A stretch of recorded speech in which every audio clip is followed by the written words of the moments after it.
Hi, my name's Phil. I like talking about politics. In this video, I'd like to discuss the emerging storm that the Home Secretary Priti Patel finds herself embroiled in, Downing Street's reaction, and whether or not she might do a little better just to wind her neck in a little bit. But first, if you'd like to be notified of daily news and politics, then please subscribe to the channel and click the bell notification icon. So, the allegations of bullying which have followed Priti Patel have been renewed after her furious reactions to her permanent secretary.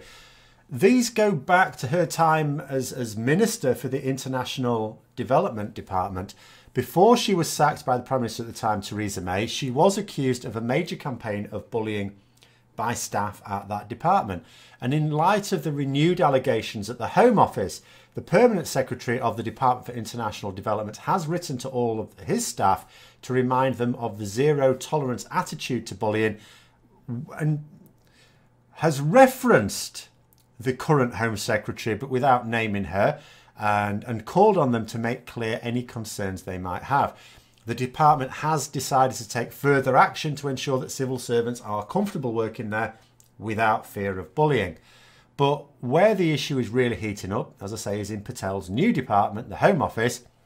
And she's had a very public spat with her most senior official, as I say, and Downing Street have reportedly told her to diffuse the situation. As well as being upset with civil servants in the department for various reasons, she's also quite upset about the leaks of this behaviour to the press and public as well. Certainly senior members of the civil service have been reminding their staff against what they call unauthorised briefings, leaks.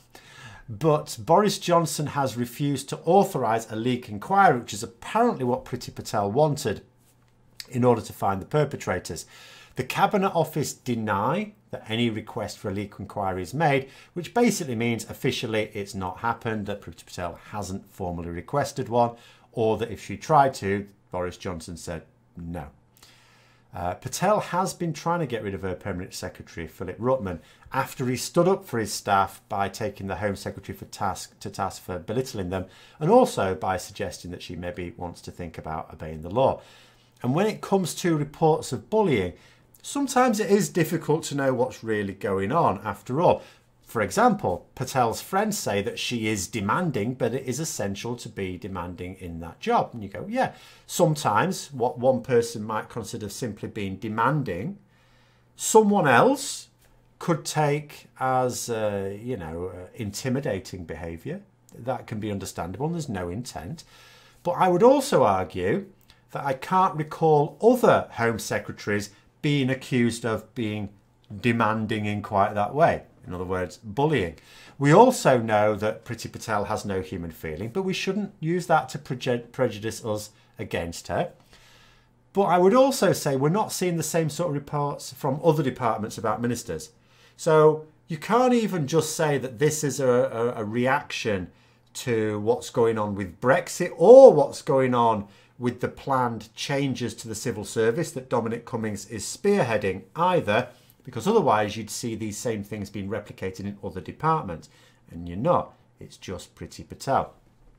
But anyway, so back to this spat with Patel and Rutman. The rift between them was also not helped by a story at the weekend leaked to the papers that MI5 have apparently been withholding information from her because they don't trust her. And you can see how this goes. You know, people will be thinking, oh, yeah, with good reason. Bearing in mind that she was sacked by Theresa May for having unauthorised discussions with another government behind her back. But in reality, it seems to be, I think it's a complete non-story, blown up by the media. At the end of the day, it's not MI5's role to constantly be briefing the Home Secretary anyway. And if they want to do anything that requires the Home Secretary's authorisation, she's going to have to find out about it. So I don't really see that anything in that. But the question in all of this is really who's most at risk, because what you're seeing is a situation emerging where you look at it from the outside and you think, well, look, this is surely irreconcilable. Rutman and Patel are clearly not working well together. One of them would have to go. And is Philip Rutman setting himself up against a dictatorial minister in a government determined to completely shake up the civil service? Is he therefore, at risk? He's particularly going to come under pressure when the report into the Windrush scandals comes out. It may well be that Priti Patel is biding her time until then so that she can sling more mud at him. Amber Rudd was Home Secretary at the time and lost her job over it. She took the blame for that, as she should have done. But political allies would love to say that it was the fault of the senior civil servants in the department and not the minister. That would suit Patel too.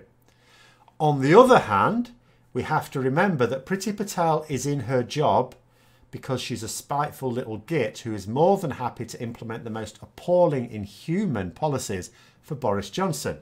As far as I can tell, she's not a particularly influential member of Parliament, and I don't believe, although it's difficult for me to say from the outside, I don't believe she's that influential within the Conservative Party either. And I would think if he felt he had to, Boris Johnson could easily sack her without any consequences whatsoever. So it may be that Priti Patel should watch her step a little bit there.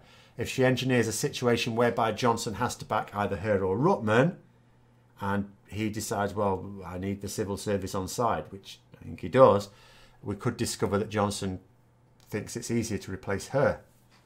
Still, there are some who are taking Boris Johnson's statement that he fully supports Patel, which he said, and he has said he fully supports the civil service, but he hasn't actually named Rutman in that, to mean that maybe it's the permanent secretary who is not necessarily as permanent as he may like. And I think that's probably a reasonable line to take. The way I would predict it, given that, is this. The Windrush report is going to come out. It's going to be scathing, absolutely scathing. The plan could be to dump everything on Rutman, and that would kill two birds with one stone. First of all, Priti Patel gets rid of him. She doesn't like him, she gets rid of him.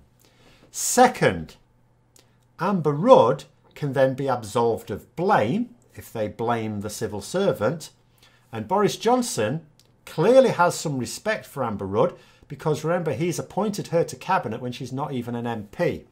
So I think he's telling Patel to mind her manners because he wants to bide their time, and he's probably telling her, wait till the Windrush scandal, comes out, then dump it all on him, then we'll get rid of him. But if Patel doesn't calm herself down, it may trigger a wider problem in the civil service. And as I said, Johnson surely wants to avoid that. He is going to need them on side for what is to come.